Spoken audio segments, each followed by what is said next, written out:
کبھی کہتا ہے میں IMF کو لیٹر لکھ رہا ہوں، کبھی کہتا ہے میں آرمی چیف کو لیٹر لکھ رہا ہوں. او بھائی آپ کی حیثیت کیا ہے؟ آپ ایک قیدی ہیں، سزا یافتہ مجرم ہیں، آپ کے اوپر کیسز چل رہے ہیں، تو آپ یہاں پہ کوئی عالمی کسی ادارے کے سیکرٹری جنرل ہیں یا صدر لگے ہوئے ہیں کہ آپ ہر دن کہتے ہیں میں خط لکھنے لگا ہوں؟ نہ آپ کے خط کی وقت ہے، نہ آپ کے کال کی وقت ہے، نہ آپ کے فیل کی وقت ہے، کیونکہ آپ کے کال و فیل میں تضاد رہا ہے. اور پرائم منسٹر صاحب کا بر وقت نوٹس ہے کہ جس نے ہمیں ایک سانحے سے بچا لیا اور دشمن کی سازش ناکام ہوئی. اور دشمن کے ساتھ ساتھ تحریک انتشار بھی یہ سوچ رکھتی تھی کہ کسی نہ کسی حوالے سے انتشار پھیلے، ہر طرف جو ہے وہ افراتفری کا عالم ہو، اور وہ بھی اس افسوسناک صورتحال سے مستفید ہو رہے تھے. کل جب پرائم منسٹر صاحب نے بلا امتیاز بلا تفریق تمام جو اتحادی جماعتیں ہیں، تمام سٹیک ہولڈرز کو بلایا اور ان کی آراء کو سنا، یہی حکومتوں کا کام ہوتا ہے کہ جب زخم پہ مرہم رکھی جائے اور معاملات کو حل کیا جائے. تو میں سمجھتا ہوں کہ کل بڑی سیر حاصل گفتگو ہوئی. کل کے اجلاس میں وزیر اعظم آزاد کشمیر بھی شریک تھے، تمام سیاسی قیادت موجود تھی، وفاقی وزراء موجود تھے، وفاق کے اعلیٰ عہدیداران موجود تھے، اتحادی جماعتوں کے زعماء موجود تھے. تو آپ دیکھیے کہ ایک تو بر وقت اس ساری صورتحال کا نوٹس لیا گیا، اس کے ساتھ ساتھ اس کے حل کے لیے فوری اقدامات کیے گئے. یہ ہوتی ہے فیصلہ سازی کہ اجلاس کے اندر یہ فیصلہ کر لیا گیا کہ 23 ارب کی رقم جو ہے وہ وفاقی حکومت آزاد کشمیر کی حکومت کو فی الفور فراہم کرے گی. اور میں سمجھتا ہوں یہ حکومت کی کامیابی ہے کہ بغیر کسی بڑے نقصان کے یہ معاملہ حل ہو گیا، ہڑتال ختم ہو گئی اور مظاہرین جو ہیں وہ اپنے اپنے گھروں کو چلے گئے. تو یہ وہ حقائق ہیں جو چھپ نہیں سکتے. یعنی یہ وہ فیصلہ سازی ہے جو بر وقت کی جاتی ہے، بر وقت نوٹس لیا جاتا ہے. اور یہی حکومتوں کا کام ہوتا ہے کہ بر وقت نہ صرف چیزوں کا نوٹس لیں، اس کا حل نکالیں، اور حل نکالنے کے ساتھ ساتھ صورتحال پر آگاہی بہت ضروری ہے. ماضی کی حکومتیں ہم دیکھتے رہے ہیں، سوتے رہتے تھے. اور آپ کو یاد ہوگا جب وہ ہزارہ کمیونٹی کی لاشیں کئی دن پڑی رہیں، میں یہ یاد کرانا چاہتا ہوں آپ کو، ماضی کو کبھی بھولنا نہیں چاہیے کہ بلوچستان میں ہزارہ کمیونٹی کی لاشیں کئی دن پڑی رہیں اور وزیر اعظم ضد پر اڑے ہوئے تھے کہ ہم نے نہ جانا ہے، نہ اس معاملے کو حل کرنا ہے. تو یہ فرق ہے اس نااہل حکومت میں اور اب عوام کی منتخب حکومت میں کہ گھنٹوں کے اندر معاملات حل ہوتے ہیں، ادھر دنوں کے اندر نہیں ہوتے تھے. آپ سوشل میڈیا اٹھا کے دیکھیں، جو مبصرین ہیں وہ یہ کہہ رہے ہیں کہ ملک دشمن قوتوں کا اور تحریک انتشار کا کشمیر کے موضوع پر ایجنڈا ایک تھا. اور میں یہ بھی بتا دینا چاہتا ہوں کہ جب ادارہ شماریات نے مہنگائی کے حوالے سے اعداد و شمار جاری کیے تو اسی ماہ میں پچھلے سال مہنگائی 36% تھی، اس سال 17% ہے. اور پچھلے مہینے سے اگر آپ اس کا موازنہ کریں تو پچھلے مہینے وہ 20% سے اس مہینے 17% پہ آئی ہے. تو مہنگائی میں جو کمی واقع ہو رہی ہے، سٹاک ایکسچینج اوپر جا رہی ہے، فورن ڈائریکٹ انویسٹمنٹ آ رہی ہے، سعودیہ کے وفود آ رہے ہیں، بین الاقوامی سرمایہ کاری کے حوالے سے بات ہو رہی ہے. تو ملک دشمن قوتوں کو اور ہمارے سیاسی مخالفین کو یہ بات ہضم نہیں ہو رہی کہ مہنگائی میں کمی کیوں ہو رہی ہے.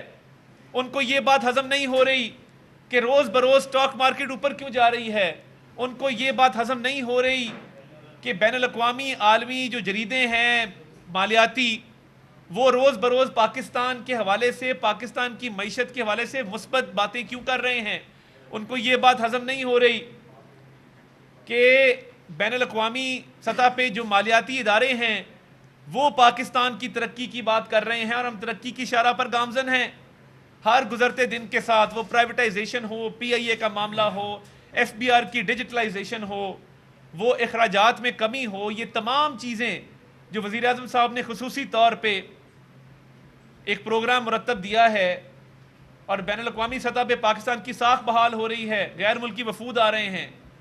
تو یہ تمام باتیں جب ہضم نہیں ہوتی تو پھر گھر کے اندر جو ہے وہ سازش کی جاتی ہے. تو یہ سازش ناکام ہوئی ہے اور ہم نے دشمن کو پسپا ہونے پر مجبور کیا ہے, اور سیاسی مخالفین جو ملک دشمن ایجنڈا لے کر چل رہے تھے ان کو بھی ناموشی ہوئی ہے, ان کو بھی مایوسی ہوئی ہے. اور ہم بتا دینا چاہتے ہیں اس پاکستان کی خاطر, اس پاکستان کی سالمیت کی خاطر اور اپنے وطن عزیز کی ترقی کی خاطر ہر قدم انشاءاللہ تعالیٰ اٹھائیں گے اور یہ سازشیں کامیاب نہیں ہونے دیں گے. بہت بڑا دن ہے آج, میں سمجھتا ہوں کہ ہم نے ایک بہت بڑے سانے سے ملک کو بچایا ہے اور صورتحال کو نہ صرف کنٹرول کیا, بر وقت اس کا نوٹس لیتے ہوئے, ٹھیک فیصلے کرتے ہوئے ان معاملات کو حل کیا ہے.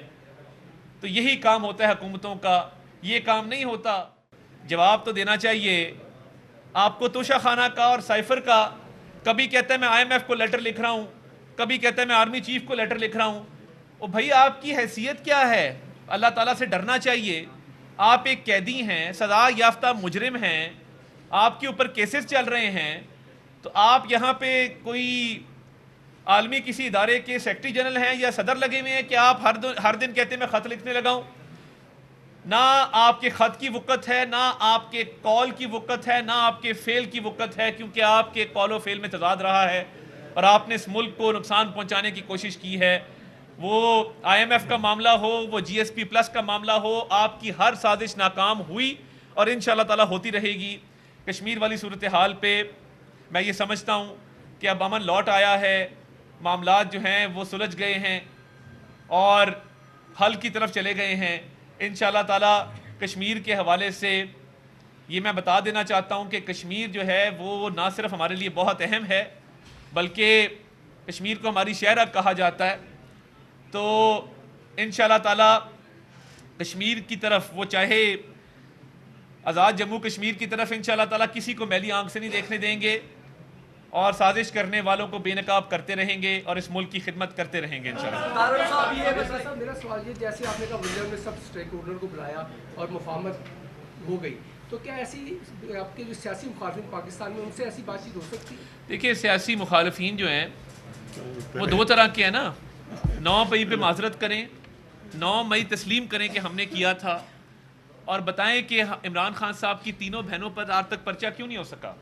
صنم جاوید پہ پرچہ ہو جاتا ہے, تو یہ Aleema Khan, Noreen Khan, Uzma Khan corps commander house کے باہر موجود تھیں. تو تسلیم کریں کہ یہ خاندانی منصوبہ بندی ہم نے کی تھی. اس کا مطلب تو اور ہوتا ہے, مگر ہم نے خاندان کے اندر بیٹھ کے یہ منصوبہ بندی کی تھی اور ان کا بھانجا وہاں موجود تھا.